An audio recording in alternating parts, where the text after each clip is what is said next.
hard cup too.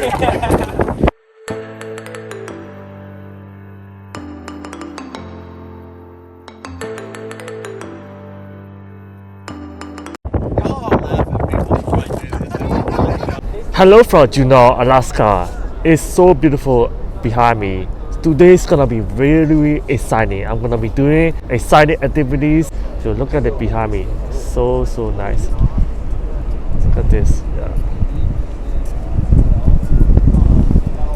This is the that's a cruise ship, and this is a cruise ship that I was in, and I'm gonna be in tonight. Okay, let's go check out the rest of the Alaska.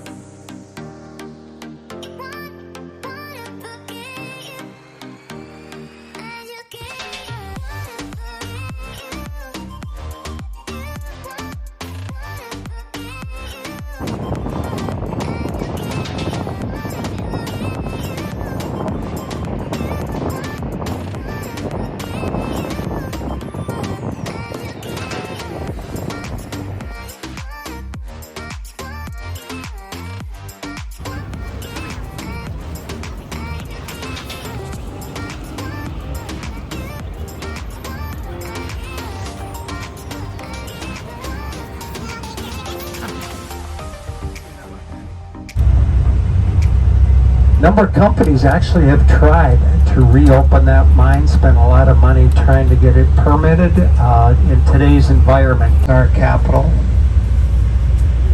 if you get a glimpse of it, you realize easily the largest city, almost half of Alaska's population lives in and around Anchorage. Then you've got Fairbanks and Juneau. Both about the same size, but I think Fairbanks is a little bit larger right now. Then Juneau at about 33,000. Then you get down to Ketchikan, Sitka. After that, you're talking pretty small locations.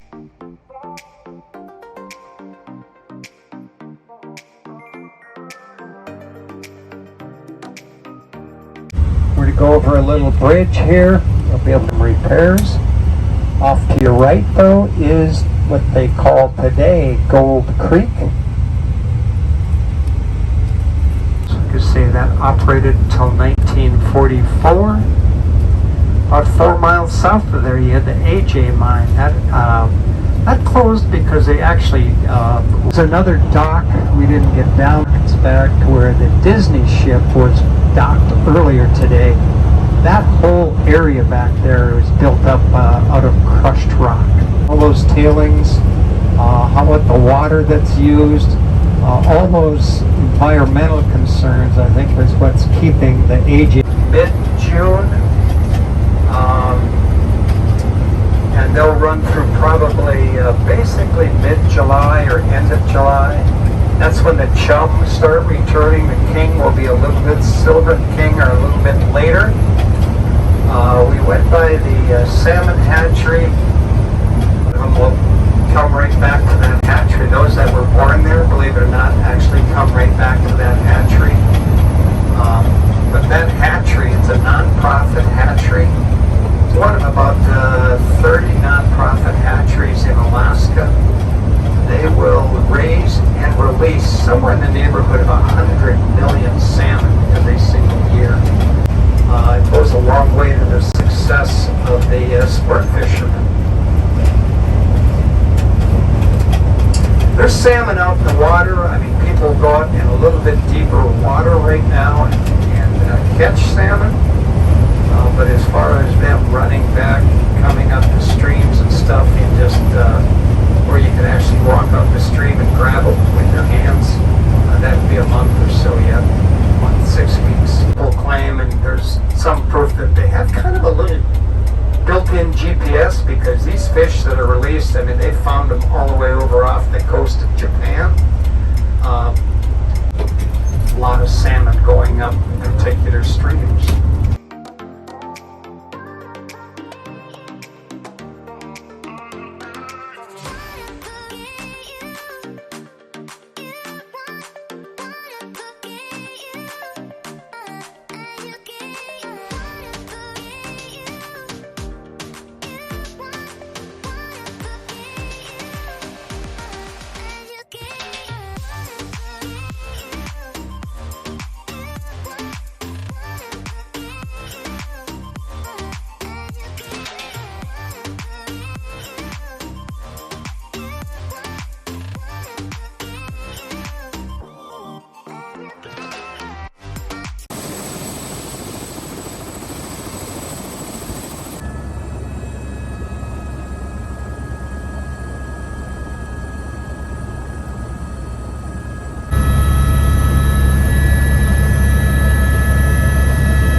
hard job too. Well, first off, I need to make sure everyone watched that safety video.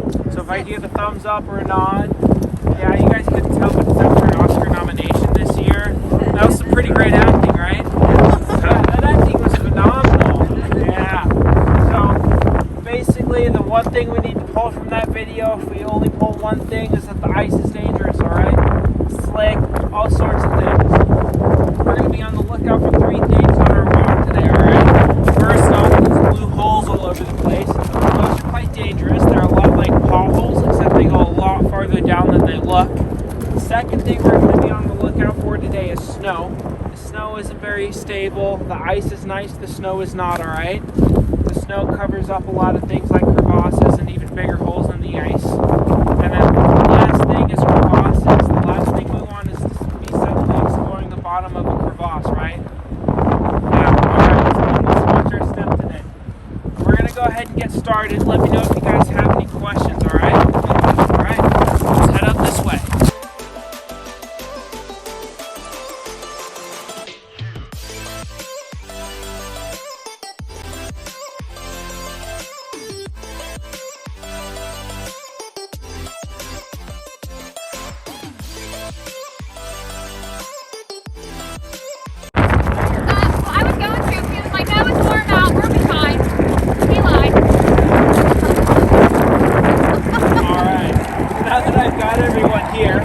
Everyone's probably looking around and seeing quite a few things, right?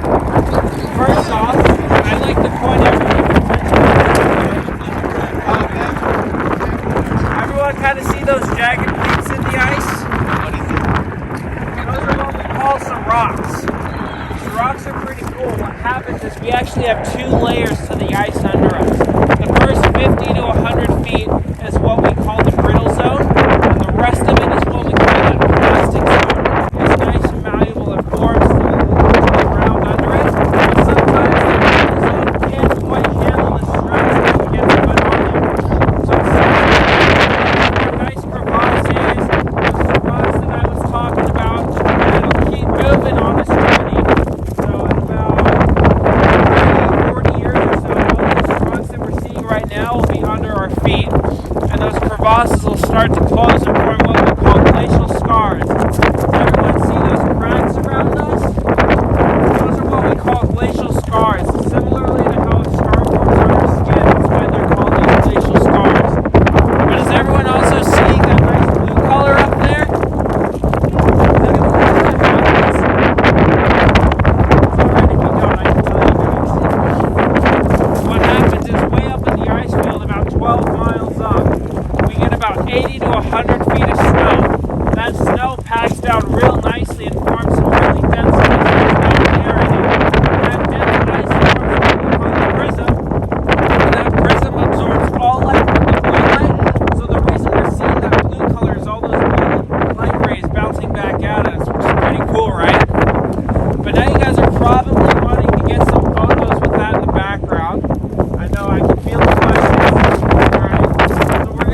that's definitely a gift, right? Yeah. I've probably seen a few yourselves. Yeah, Where's yeah. the rocks from? So we'll go over that in a second. But that's a good question. We're kind of set some boundaries so that nobody disappears on me, alright? So I'm going to say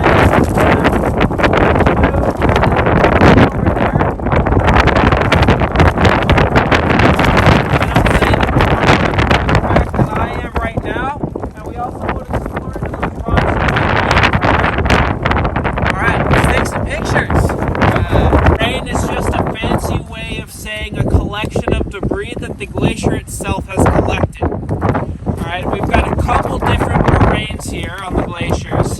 This one is what we call a medial moraine as it occurs towards the median of the glacier. We've also got lateral moraines way behind my lateral moraines. They form laterally across the glacier. And then as we get towards the end, the foot of the terminus of the glacier, we get what we call terminal moraines. Towards the terminal moraines, we start to see more silt and rock as all the rock.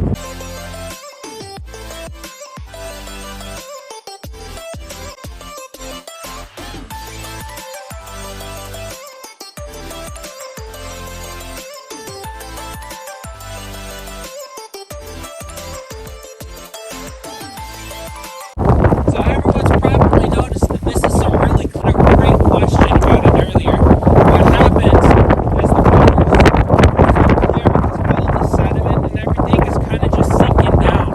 And it's all been freshly melted, so it's all still nice and cool. I've got a question for everyone, alright? My question to you guys is, how many minutes does it take for 500,000 gallons to melt off a glacier? How many minutes? 500,000 gallons. 3. The melt, yes. The melt of the glacier. 5 years. A week. It actually takes 10 minutes.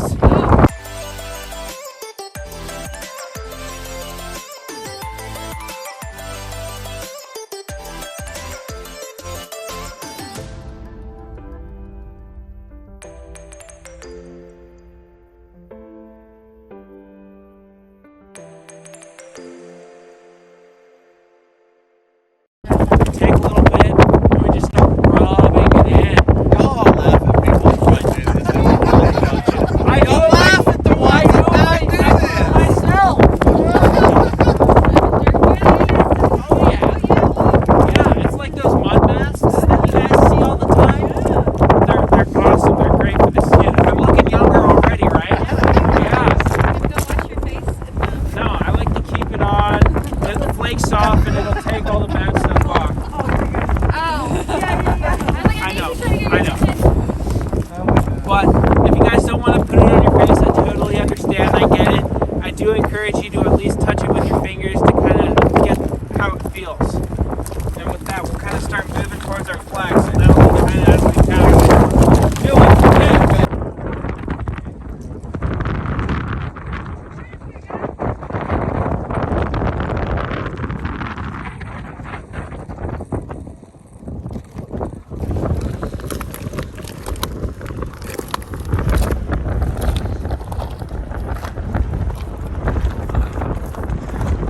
It's soft and sandy. Yeah. Feels pretty nice.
Once I do that, you can make your bearings straight for the exit.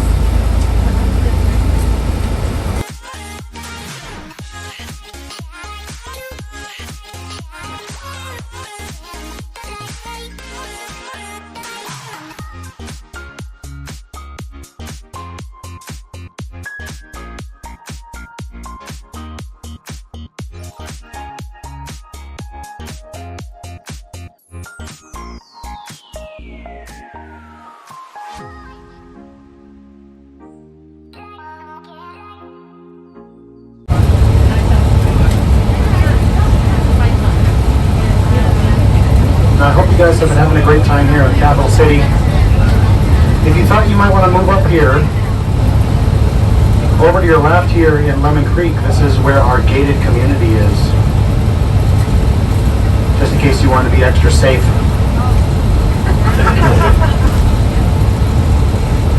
Some of you may know already, but of course, the gated community here in Juneau is the penitentiary.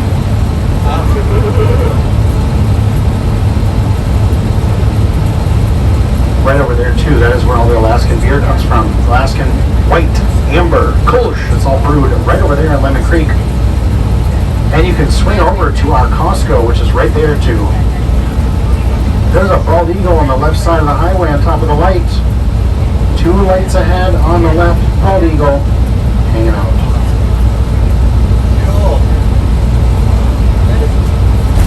There's another one in the tree over there to the left.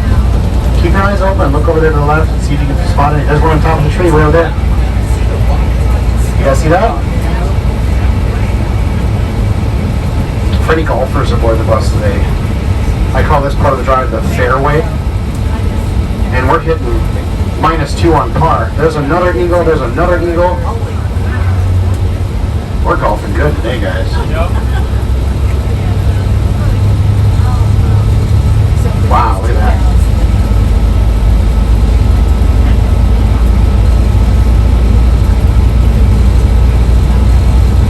August is going to be the Salmon Derby. And last year, the Golden North Salmon Derby was August 14th to 18th. August 14th to 16th, 3 days.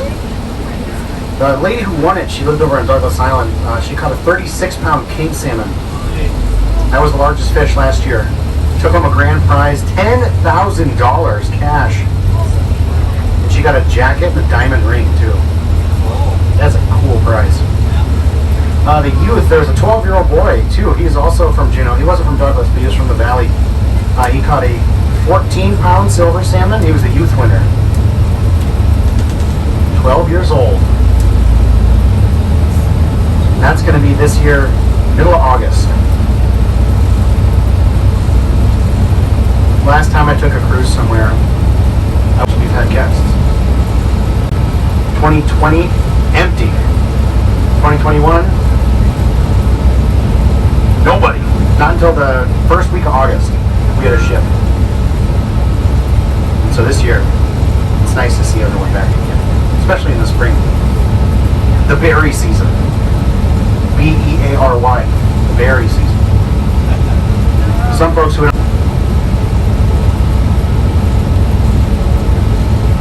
but it's also berry season. We've got huckleberries here, we've got salmon berries, blueberries, blackberries, we've got it all up here. And actually the fun thing is that this area has been inhabited by the indigenous tribe, the Tlingit people, for hundreds of years. And we've got tons of hiking trails. We have over 150 miles of hiking trails in Juneau. And a lot of them have been there for centuries. And they're all just lousy with berry bushes. So do you think they put berry bushes on the trails, or are there trails because there are berry bushes? I'll tell you the answer in just a second. But we've got a lot of black bears here in Juneau. Some of you may have heard. There's 33,000 people here, 10,000 black bears. So there's about 3 persons per bear. And they really love food. They really love garbage. They're like really big raccoons. And the Tlingit people have been in good relationship with bears for centuries now.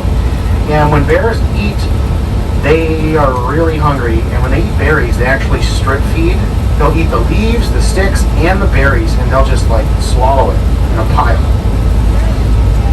And when the bears when it's in their bellies, it doesn't actually dissolve or damage the seeds of the berries at all. It passes right through, and so when they poop, they're dropping just a pile of nutrients and berry seeds.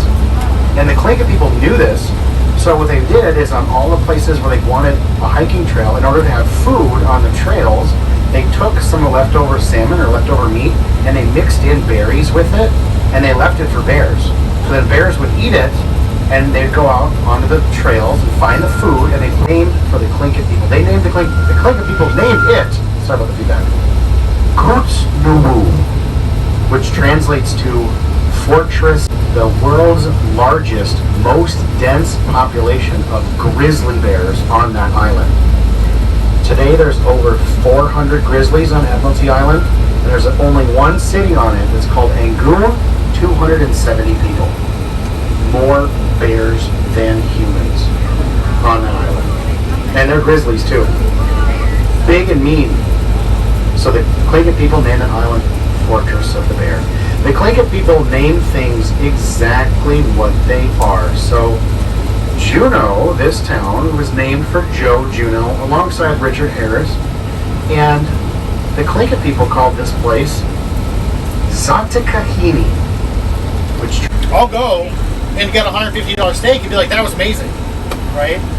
So you come up here and you get $150 for the crab, that's amazing. It's something that you do. It's totally worth it. Can't get anywhere else.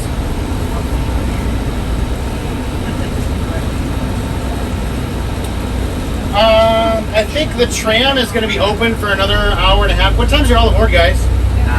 9:30. 9:30? You got enough time. So the tram's still open, and if you guys are interested in taking in some of the decadence of Juneau, if you go on Franklin Street, there's a cannabis shop over there. Now, let me tell you about it. Now, if you can't take it with you on the ship, so whatever you buy there, you got to use today. And what I would suggest you do is go there, grab whatever joints you can, go up the tram, and get high while you're high. But whatever you don't use, the ship will confiscate. But then they'll have a really good day the next day, right? So it might be worth it. And so you go to the Alaskan bar down here too.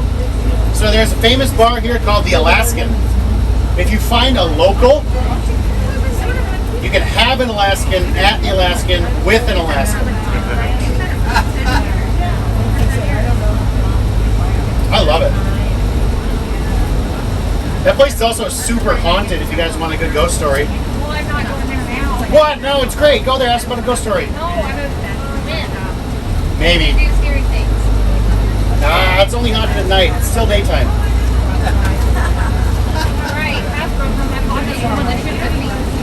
Alright, Alrighty, guys. We are here, back home. I hope you had a wonderful journey out there.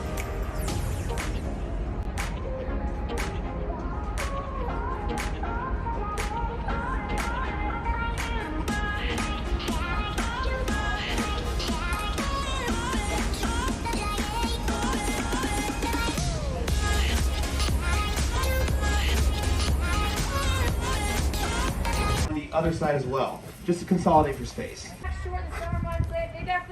Let me grab this one. I think along the way, technologically speaking.